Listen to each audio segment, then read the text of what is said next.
Hi everyone, welcome back to another video from Crazy Gamer.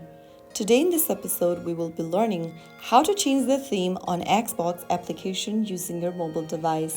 To change your theme on Xbox, first of all open up the Xbox application and log into your account like you normally do. Once you're logged in, tap on your profile picture at the top left corner from the home page. Now, click on the three dots right next to appear offline or online and then click on Change Theme.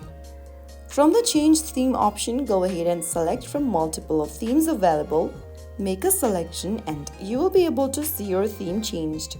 Finally, click on Save at the bottom and that's how you easily change your Xbox theme within a few minutes. If you found the video helpful, don't forget to like, share and subscribe to the channel. I will be back again in the next video. Thank you for watching.